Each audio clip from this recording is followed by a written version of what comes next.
বাংলার শিক্ষা ও ইতিহাসের আলোচনায় আজ আমরা কথা বলবো এক ঐতিহ্যবাহী বিদ্যাপীঠকে ঘিরে, কুমিল্লার মুরাদনগরের রামচন্দ্রপুর রামকান্ত উচ্চ বিদ্যালয়।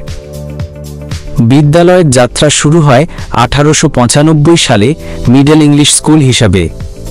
প্রতিষ্ঠাতা ছিলেন তৎকালীন এলাকার প্রভাবশালী জমিদার মথুরা মোহন রায়। তিনি ছিলেন সমাজসেবক, শিক্ষাপ্রেমী এবং দূরদৃষ্টি সম্পন্ন এক মানুষ। গ্রামীণ অবহেলিত জনগণকে শিক্ষার আলোয় আলোকিত করতে নিজ উদ্যোগেই বিদ্যালয় স্থাপন করেছিলেন তিনি।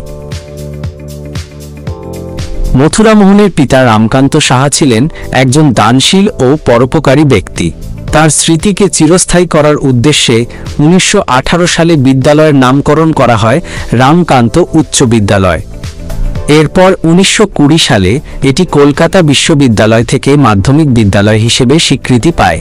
তৎকালীন সময়ে এটি ছিল মুরাদনগরের অন্যতম প্রথম দিকের ইংরেজি মাধ্যম শিক্ষা প্রতিষ্ঠান। 1973 সালে প্রাথমিক ও মাধ্যমিক শাখা আলাদা হয়ে যায়। 1984 সালে মাধ্যমিক শাখা এমপিওভুক্ত হয়। আজ এই প্রতিষ্ঠান অতিক্রম করেছে শতবর্ষ। এটি শুধু একটি স্কুল নয়, বরং গ্রামীণ শিক্ষার এক আলোকবর্তিকা। বিদ্যালয়টির মোট জমির পরিমাণ প্রায় 5.73 একর। এখানে রয়েছে সমৃদ্ধ পাঠাগার, বিজ্ঞানাগার, নিজস্ব খেলার মাঠ এবং একটি পুকুর। এই সুবিশাল ক্যাম্পাসে শিক্ষার্থীরা শিক্ষা গ্রহণের পাশাপাশি ক্রীড়া, সংস্কৃতি ও নানা সৃজনশীল কাজে যুক্ত হচ্ছে প্রতিনিয়ত।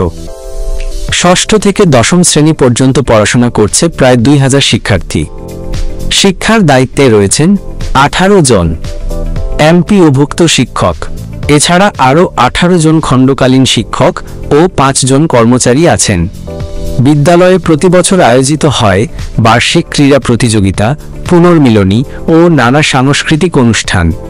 এই সব আয়োজন প্রমাণ করে প্রতিষ্ঠানটি শিক্ষার পাশাপাশি সমাজ ও সংস্কৃতিরও প্রাণকেন্দ্র।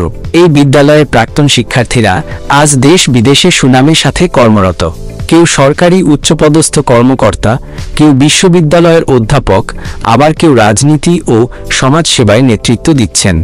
তাদের সাফল্য বিদ্যালয়ের ইতিহাসকে আরও সমৃদ্ধ করেছে। শিক্ষাপ্রেমী জমিদার মথুরা মোহন রায়ের দূরদৃষ্টি ও তাঁর পিতা রামকান্ত সাহার নামধন্য এই বিদ্যালয় আজও আলো ছড়িয়ে যাচ্ছে। রামচন্দ্রপুর রামকান্ত উচ্চ বিদ্যালয় এটি শুধু একটি শিক্ষা প্রতিষ্ঠান নয়, বরং এক শতবর্ষী ইতিহাস, ঐতিহ্য ও গৌরবের প্রতীক।